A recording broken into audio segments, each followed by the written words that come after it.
মাগুরায় ধর্ষণের শিকার শিশুর অবস্থা সংকটাপন্ন, উন্নত চিকিৎসার জন্য সিএমএইচে স্থানান্তর, পরিবারের মামলায় 4 জন গ্রেফতার। দেশের সাম্প্রতিক সহিংসতায় প্রধান উপদেষ্টার উদ্বেগ, নিরাপত্তা নিশ্চিতের নির্দেশ, নারী ক্রিকেট দল ও 5 নারীকে সম্মাননা। আজকের দিনে স্মরণ করি সেই সব শহীদ নারীদের যারা জুলাই গণ অভ্যুত্থানে সর্বোচ্চ আত্মত্যাগ করেছেন। নারীর প্রতি সহিংসতায় পতিত ফ্যাসিস্টের ষড়যন্ত্র আছে কিনা খতিয়ে দেখার আহ্বান বিএনপির, বিশৃঙ্খলার চেষ্টা প্রতিহতের আহ্বান।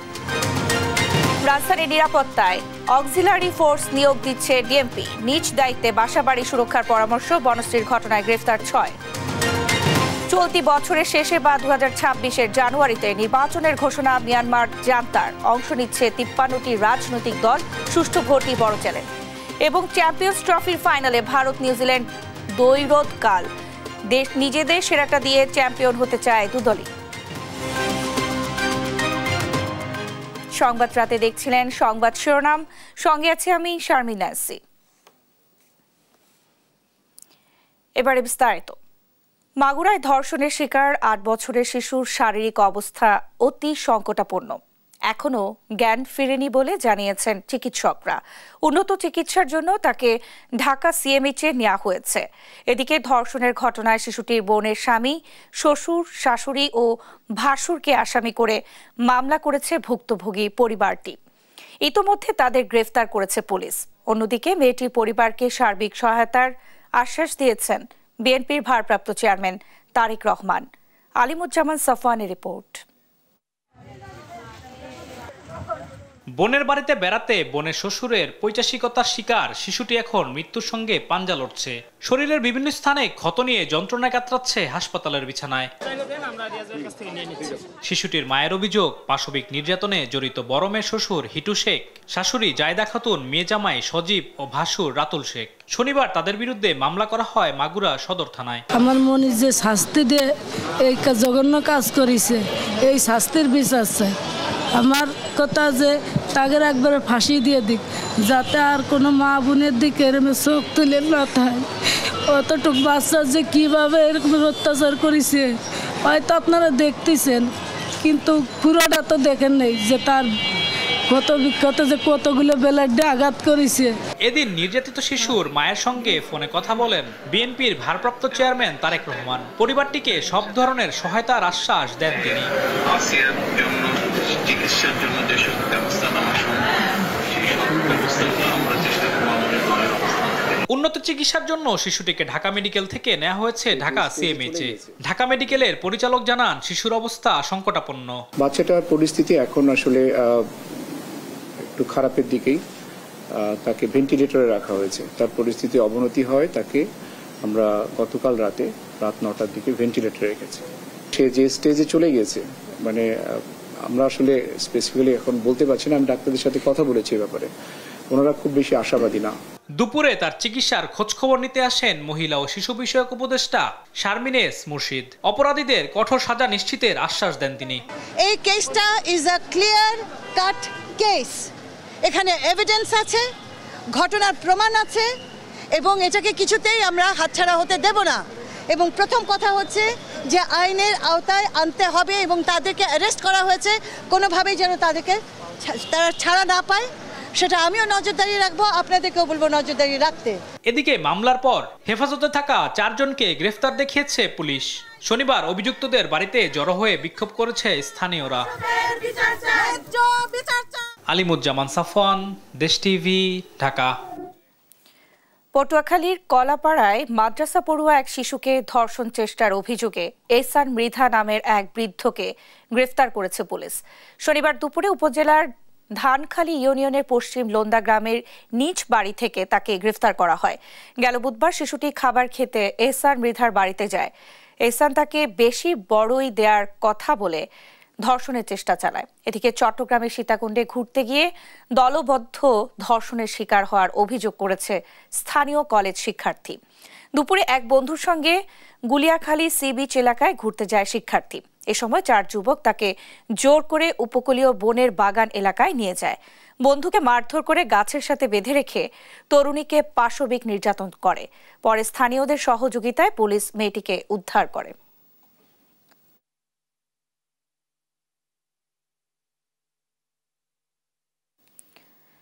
নতুন বাংলাদেশে নারী পুরুষের সম অধিকার প্রতিষ্ঠায় সরকার অঙ্গীকারবদ্ধ বলে জানিয়েছেন প্রধান উপদেষ্টা ডক্টর মোহাম্মদ ইউনূস। নারীর প্রতি সাম্প্রতিক সহিংসতায় গভীর উদ্বেগ জানিয়ে তিনি বলেন, নারী ও শিশু নিরাপত্তা নিশ্চিতে সর্বোচ্চ সজাগ থাকতে হবে। দেশে নৈরাজ্য সৃষ্টি করতে পতিত স্বৈরাচার বিপুল পরিমাণ অর্থ বিনিয়োগ করছে বলেও মন্তব্য করেন প্রধান উপদেষ্টা। শনিবার আন্তর্জাতিক নারী দিবসের আয়োজনে অদম্য নারী সম্মাননা তুলে দেন তিনি। ফাহিম ইউসুফের প্রতিবেদন। আন্তর্জাতিক নারী দিবস উপলক্ষে মহিলা ও শিশু বিষয়ক মন্ত্রণালয় আয়োজিত অনুষ্ঠানে অংশ নেন প্রধান উপদেষ্টা ডক্টর মোহাম্মদ ইউনূস। শনিবার সকালে ওসমানী স্মৃতি মিলনায়তনে আয়োজিত অনুষ্ঠানে শ্রেষ্ঠ 5 অদম্য নারী ও বাংলাদেশ নারী ক্রিকেট দলের হাতে সম্মাননা পুরস্কার তুলে দেন তিনি। প্রধান অতিথির বক্তব্যে দেশে নারীর প্রতি সাম্প্রতিক সহিংসতায় গভীর উদ্বেগ জানান প্রধান উপদেষ্টা। বলেন, নতুন বাংলাদেশে নারী পুরুষের সম অধিকার প্রতিষ্ঠায় সরকার অঙ্গীকারাবদ্ধ। নারীদের অর্থনৈতিক ক্ষমতায়নে সরকার সবসময় সচেষ্ট, এজন্য বিভিন্ন ধরনের উদ্যোগ চলমান। ফ্যাসিবাদী শক্তির প্রাণঘাতী অস্ত্রের সামনে হিমালয়ের মতো দাঁড়ানো নারীদের শ্রদ্ধা জানিয়ে তিনি বলেন, সমাজে নারীকে খাটো করে দেখার দৃষ্টিভঙ্গি পাল্টাতে হবে। জুলাই গণ অভ্যুত্থানে বাংলাদেশের ছাত্র শ্রমিক জনতা মিলে যে অসাধ্য সাধন করেছে, তার সম্মুখ সারির ভূমিকায় ছিল এদেশের নারীরা। ফ্যাসিবাদী শক্তির প্রাণঘাতী অস্ত্রের সামনে হিমালয়ের মতো দাঁড়িয়েছিল আমাদের মেয়েরা। আজকের দিনে স্মরণ করি সেই সব শহীদ নারীদের যারা জুলাই গণ অভ্যুত্থানে সর্বোচ্চ আত্মত্যাগ করেছেন। দেশে নৈরাজ্য সৃষ্টি করতে পতিত স্বৈরাচার বিপুল পরিমাণ অর্থ বিনিয়োগ করছে বলেও মন্তব্য করেন প্রধান উপদেষ্টা। পতিত স্বৈরাচার দেশে নৈরাজ্য সৃষ্টি করতে বিপুল পরিমাণ অর্থ বিনিয়োগ করে যাচ্ছে। আমাদেরকে এখন ততটাই সতর্ক থাকতে হবে যেন আমরা যুদ্ধের মতো পরিস্থিতিতে আছি। নারী ও শিশুদের নিরাপত্তা রক্ষায় সর্বোচ্চ সজাগ থাকুন। নিপীড়নের বিরুদ্ধে সামাজিক ঐক্য গড়ে তুলুন। নারীর প্রতি সহিংসতা রোধে হটলাইন সুবিধা নেয়ার পরামর্শ দেন তিনি। এ সময় নারী বিষয়ক সংস্কার কমিশনের সুপারিশ বাস্তবায়নের কথা জানান প্রধান উপদেষ্টা। অনেক সময় নারীরা নির্যাতনের শিকার হলেও তারা বুঝতে পারেন না কোথায় অভিযোগ জানাবেন। নারীরা যেন তাদের অভিযোগ জানাতে পারেন সেজন্য হটলাইন চালু করা হয়েছে। ফাহিম ইউসুফ, দেশ টিভি, ঢাকা। নারীদের প্রতি সহিংসতা উদ্বেগজনকভাবে বেড়ে যাওয়ার পেছনে পতিত ফ্যাসিস্টদের কোনো ষড়যন্ত্র আছে কিনা তা খতিয়ে দেখতে হবে বলে মন্তব্য করেছেন বিএনপির স্থায়ী কমিটির সদস্য সালাউদ্দিন আহমেদ। আর ধর্মের নামে দেশে বিশৃঙ্খলা সৃষ্টির চেষ্টা করলে দেশের মানুষ মানবে না বলে দাবি দলটির স্থায়ী কমিটির আরেক সদস্য ইকবাল হাসান মাহমুদ টুকুর। বিস্তারিত সাইফুল রিপনের প্রতিবেদনে। বিএনপির ভারপ্রাপ্ত চেয়ারম্যান তারেক রহমানের 19তম কারাবন্দী দিবস উপলক্ষে জাতীয় প্রেস ক্লাবে আলোচনা সভার আয়োজন করে উত্তরাঞ্চল ছাত্র ফোরাম। কতিপয় প্রশাসনিক কর্মকর্তারা তার সাথে যে দুর্ব্যবহারগুলো করেছিল পরবর্তীতে আমরা শুনেছি। বিএনপির স্থায়ী কমিটির সদস্য ইকবাল হাসান মাহমুদ টুকু বলেন, বিভিন্ন শ্রেণী গোষ্ঠীর নাগরিক সংস্কৃতি বন্ধ ও ধর্ম চাপিয়ে দেওয়ার মধ্য দিয়ে ঘোলা পানিতে মাছ শিকারের চেষ্টা করছে একটি গোষ্ঠী। যারা যে দেশের মাটিতে বড় হয়ে আসছে তাদের যে সংস্কৃতি আছে ধারণ করে, সুতরাং এই জিনিসগুলোকে বন্ধ করার যে আজকে অপচেষ্টা চলছে, এটা অন্য কোনো কিছু না। এটা হচ্ছিল বাংলাদেশের মধ্যে অস্থিতিশীল তৈরি করা, যাতে আবার পতিত সরকার ঘোলা পানিতে প্রবেশ করতে পারে। আগামী দিনের নির্বাচন বিএনপির জন্য সবচেয়ে কঠিন হবে, এবং আমি বলতেছি সবচেয়ে কঠিন হবে। আমাদেরকে নানান শক্তির বিরুদ্ধে লড়াই করতে হবে। কেউ ধর্মের ট্যাবলেট বেচছে, কেউ খেলাফতের ট্যাবলেট বেচছে, নানান ট্যাবলেট দিয়ে মানুষের মনকে, ধর্মপ্রিয় মানুষের মনকে ঘুরানোর জন্য চেষ্টা করছে। আন্তর্জাতিক নারী দিবসে আয়োজিত র্যালি উপলক্ষে রাজধানীর নয়াপল্টনে দলের কেন্দ্রীয় কার্যালয়ের সামনে র্যালি পূর্ব সংক্ষিপ্ত সমাবেশ করে জাতীয়তাবাদী মহিলা দল। সমাবেশে বিএনপি নেতারা অভিযোগ করেন, মব কালচারের নামে বিশৃঙ্খলা রোধে ব্যর্থ হচ্ছে সরকার। দেশ জুড়ে নারীর উপর সহিংসতা বেড়ে যাওয়ায় উদ্বেগ জানান তারা। কোনো উগ্রগোষ্ঠী যদি তার প্রেসক্রিপশন অনুযায়ী চালাতে চায়, তাহলে আপনার সমাজ অগ্রগতি লাভ করবে না, সমাজ এগিয়ে যাবে না। কেন এখনো নারী ধর্ষণ হচ্ছে, বাসে ধর্ষণ হচ্ছে, পথে ঘাটে নারীকে নির্যাতন, নারীকে হেনস্থা করা হচ্ছে, মাইকিং করে কোন মব জাস্টিস, কারা এটা করছে? সরকার কেন চুপচাপ? সরকার কেন কথা বলছে না? ঢাকা বিশ্ববিদ্যালয়ের টিএসসিতে আন্তর্জাতিক নারী দিবসের আলাদা এক আয়োজনে অংশ নিয়ে নারীর ওপর সহিংসতা বেড়ে যাওয়ায় উদ্বেগ জানান বিএনপির স্থায়ী কমিটির সদস্য সালাউদ্দিন আহমেদও। সকল সংস্থাকে অনুরোধ করব, আপনারা সুষ্ঠু তদন্তের মাধ্যমে প্রত্যেকটি ঘটনার রহস্য উন্মোচন করুন এবং এর মধ্যে পতিত ফেসিবাদের দোষরদের কোনো কারকাজ আছে কিনা, কোনো কারসাজি আছে কিনা, কোনো চক্রান্ত আছে কিনা আপনারা বের করুন। নারীর ওপর সহিংসতার ঘটনা কঠোর হাতে দমন করতে না পারলে দেশের ভাবমূর্তি নষ্ট হবে বলেও মন্তব্য করেন সালাউদ্দিন আহমেদ। খুব কঠোর হস্তে দমন করতে হবে। সাইফুল রিপন, দেশ টিভি, ঢাকা। জামায়াতে ইসলামী ধর্মীয় দৃষ্টিকোণ থেকে কাউকে সংখ্যালঘু বা সংখ্যাগরিষ্ঠ হিসেবে চিহ্নিত করে না বলে মন্তব্য করেছেন জামায়াত আমির। বলেন, দেশের সব মানুষকে বাংলাদেশের গর্বিত নাগরিক মনে করে দলটি। শনিবার বিকাল 5টায় হোটেল ওয়েস্টিনের বলরুমে কূটনীতিকদের সম্মানে আয়োজিত ইফতার মাহফিলে এসব কথা বলেন জামায়াতে ইসলামী আমির ডাক্তার শফিকুর রহমান। জামায়াতে ইসলামীকে বিগত ফ্যাসিস্ট সরকার নিজেদের প্রধান শত্রু হিসেবে চিহ্নিত করেছিল বলে অভিযোগ করেন তিনি। বলেন, তাদের বিরোধী হওয়ায় জামায়াতের উপর সর্বোচ্চ শোষণ ও নির্মমতা নেমে এসেছিল।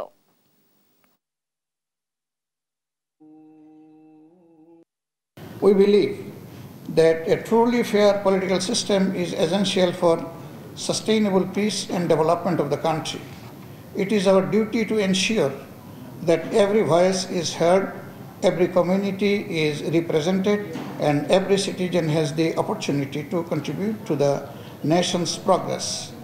In this regard, Jamaat Islami believes that there is no majority or minority in Bangladesh. Everyone is equally a citizen of Bangladesh, irrespective of his or her religion or ethnicity.